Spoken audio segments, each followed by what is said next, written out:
S-400 mobile missile వ్యవస్థ ప్రత్యర్థుల jamming system ని తట్టుకోగలదు. అంతేకాదు యుద్ధ విమానాలు, డ్రోన్లు, క్రూజ్ బాలిస్టిక్ క్షిపణుల్ని అత్యంత ఖచ్చితత్వంతో నేల కూల్చగలదు. భారత్ దగ్గర 3 S-400 వ్యవస్థలున్నాయి. ఒకటి పంజాబ్, రాజస్థాన్ లో మోహరిస్తే ఈశాన్య రాష్ట్రాల్లో మరొక వ్యవస్థని మోహరించారు. మొత్తం 3 S-400లు ఉన్నాయి. వీటిని ఉపయోగిస్తే అసలు పాకిస్తాన్ ప్రపంచ పటంలోనే ఉండదు అని చాలా మంది ఎక్స్పర్ట్స్ చెప్తున్నారు. S-400 మిసైల్ పరిధి ఎంతో తెలుసా? 40 కిలోమీటర్ల నుంచి 400 కిలోమీటర్ల పరిధిలో ఉన్న టార్గెట్ ని ఛేదించగలదు S-400. దీనిలో ఉండే అత్యాధునిక ఫీచర్లు ఏంటో ఇప్పుడు మీకు వివరించబోతున్నాం. S-400 మిసైల్ చేరగలిగిన ఎత్తు 30 కిలోమీటర్లు. ఒకేసారి 300 లక్ష్యాలపై కన్నేసి ఉంచగలదు. అవి ఎటువైపు నుంచి వస్తున్నాయి, ఎక్కడి నుంచి వస్తున్నాయి, వాటన్నిటిని కూడా కాన్సన్ట్రేట్ చేయగలదు ఒక్క S-400. ఏకకాలంలో 36 లక్ష్యాలని, 36 టార్గెట్స్ ని ధ్వంసం చేయగలదు.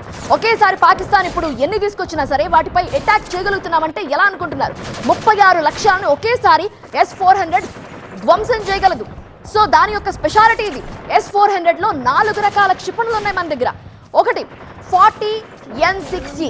దీని యొక్క పరిధి ఎంత అంటే 400 కిలోమీటర్లు. 400 కిలోమీటర్ల పరిధిలో ఉన్న ఏ టార్గెట్ నైనా ఈజీగా ధ్వంసం చేసేస్తుంది. ఒకవేళ 250 కిలోమీటర్స్ పరిధిలో ఇంకేదైనా కనిపిస్తే 48 N6E3ని ఉపయోగిస్తాం. దీని పరిధి 250 కిలోమీటర్ల లోపు ఉన్న టార్గెట్ ని ఛేదించగలదు. ఇక 9M96E2 దీని పరిధి 120 కిలోమీటర్లు. 120 కిలోమీటర్ల పరిధిలో ఉన్నదాన్ని ఇది ఛేదించగలదు. 9M96E పరిధి 40 కిలోమీటర్లు. ఇలా 4 రకాలటువంటి క్షిపణి వ్యవస్థ S-400లో ఉంది.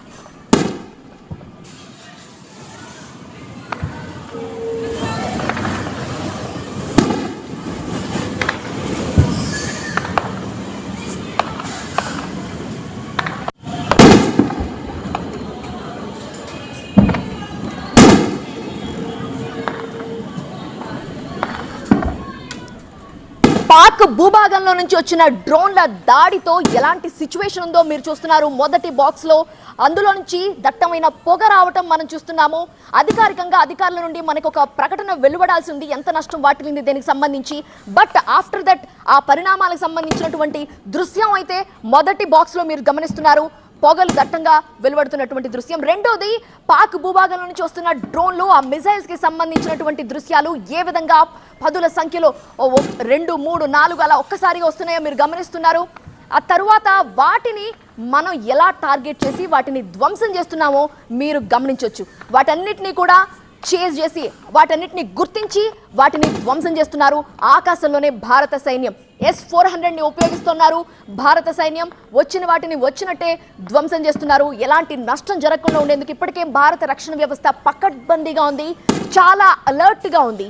ప్రస్తుతం అయితే జమ్మూలో బ్లాక్అవుట్ పాటిస్తున్నారు. అలానే సరిహద్దు గ్రామాల్లో కూడా చాలా హై అలర్ట్, హై టెన్షన్ కనిపిస్తోంది. ఇప్పటి వరకు పాకిస్తాన్ సరిహద్దు గ్రామాల్లో మోటార్ షెల్స్ తో విరుచుకుపడింది. ఆ తర్వాత నిన్న రాత్రి మనం చూసాం మిసైల్స్ తో అటాక్ చేసింది. వాటిని కూడా భారత్ ధ్వంసం చేసింది. ఇప్పుడు ఉన్నట్టుండి ఈ ఈవినింగ్ ఒక్కసారిగా జమ్మూపై అటాక్ దిగింది. పాకిస్తాన్ భూభాగంలో నుంచి ఒక్కసారిగా మిసైల్స్ రావటం మనం చూస్తున్నాం. సో ఏంటి, మనం ఆపరేషన్ సింధూర్తో పెహల్గాంలో గత నెల 22న జరిగిన దాడికి ప్రతిగా ఆపరేషన్ సింధూర్ చేపట్టి ఉగ్ర స్థావరాల్ని మాత్రమే మనం టార్గెట్ చేశాం. భారత్ టార్గెట్ చేసింది ఉగ్ర స్థావరాల్ని మాత్రమే ఎయిర్ స్ట్రైక్స్ లో ధ్వంసం చేసింది. ఉగ్రవాదులు మాత్రమే మా లక్ష్యం అని చెప్తుంది. కానీ పాకిస్తాన్ ఇప్పుడు ప్రపంచానికి ఏం చెప్పదలుచుకుంది? ఇప్పుడు జమ్మూపై అటాక్ చేయడానికి కారణం ఏంటి? సో ఉగ్రవాదులని మా వాళ్లే అని క్లెయిమ్ చేసుకుంటోందా? ప్రపంచ దేశాలకి అదే చెప్పడానికి సిద్ధమైపోయిందా మా వాళ్లే ఉగ్రవాదులు అని? సో జమ్మూపై అటాక్ కి దిగింది. ఎయిర్పోర్ట్ పై అనేక మంది ఉంటారు, సివిలియన్స్ ఉంటారు, ప్రజలు ఉంటారు. వాటి మీద అటాక్ కి దిగింది పాకిస్తాన్. ఇప్పుడే కాదు, మనం మొన్న కూడా చూసాం సరిహద్దు గ్రామాల్లో ఉన్నటువంటి సామాన్య పౌరులు 15 మంది చనిపోయారంటే మీరు అర్థం చేసుకోవచ్చు ఎలాంటి సిచ్యువేషన్ ఉందో. ఇప్పటికే సరిహద్దు గ్రామాల్లో కూడా హై అలర్ట్ ఉంది. ఇప్పటికే అక్కడ ఉన్నటువంటి స్థానికులంతా కూడా బంకర్లలోకి వెళ్ళిపోయారు, కొంతమంది సురక్షిత ప్రాంతాలలోకి వెళ్ళిపోయారు. సరిహద్దు గ్రామాలను ఇప్పుడు జమ్మూపై అటాక్ చేసింది పాకిస్తాన్.